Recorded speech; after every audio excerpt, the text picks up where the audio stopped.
Guys, it's your girl, and today I will be showing you the checklist of documents I submitted at an embassy to become an au pair.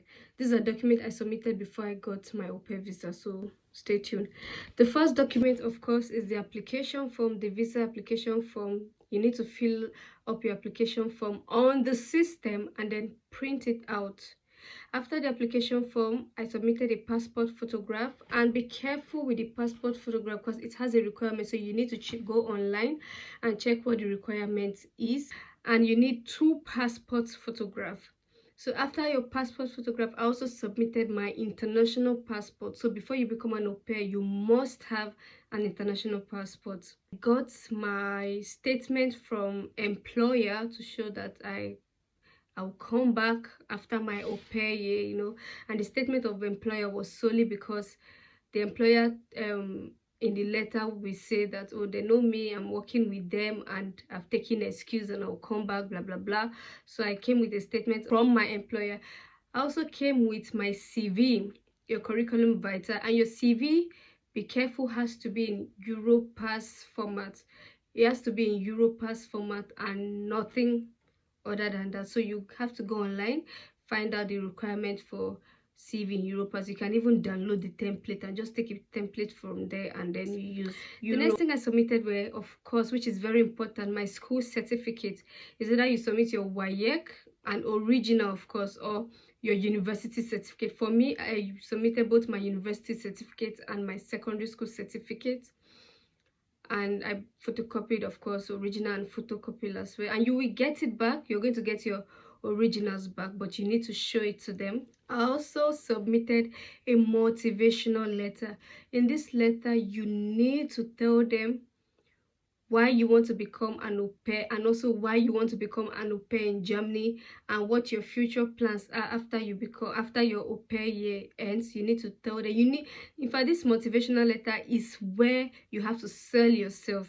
This is your motivational letter will help you get a visa or not. Your motivational letter is very important. And also, of course, the au pair contract. You cannot become an au pair without getting a contract from a family.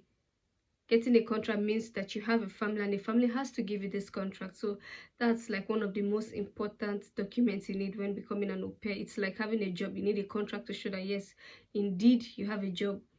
So the contract is supposed to state what your agreement with the family, how many hours you're going to work in a week, your pocket money, how many children you take care of, and your duties. And the contract is something both parties have to follow in the course of your au pair year.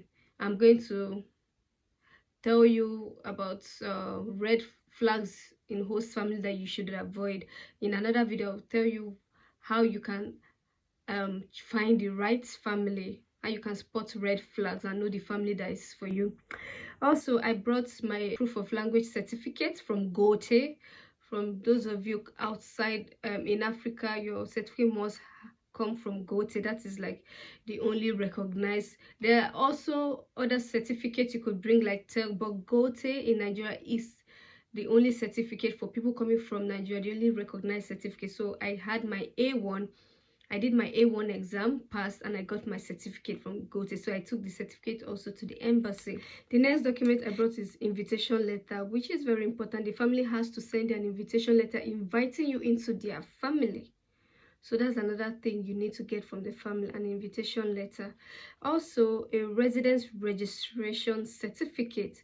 That is the house address. In Germany, every house is registered. Everybody's address is registered or should be registered. So the family has to give you their certificate that their residence has been registered. So you need to bring this as well. You have to bring the passports copies of the host family, either the passport copy, their data page, or you bring their ID card. One of those can go.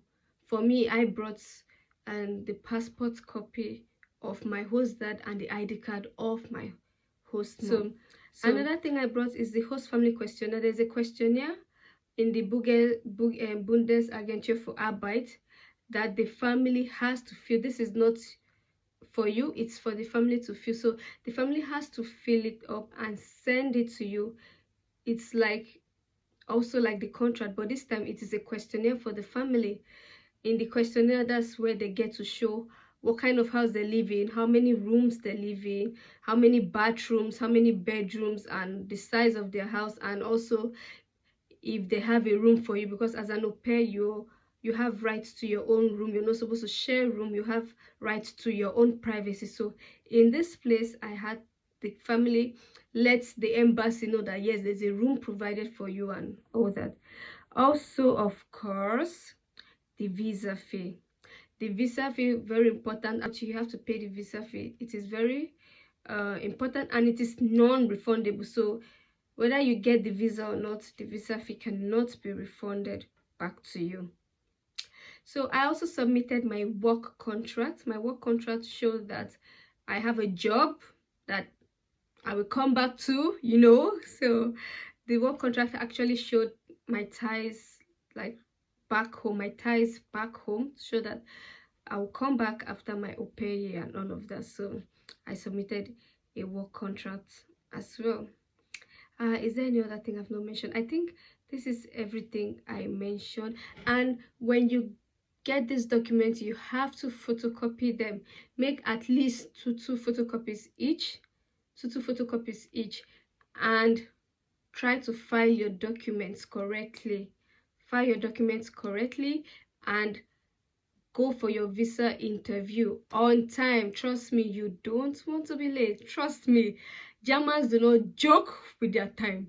So I hope this has helped you guys, and let me know in the comment section which other kind of video you want me to make, which other questions you would like me to answer, and I hope I've been able to answer all of your questions. So good luck.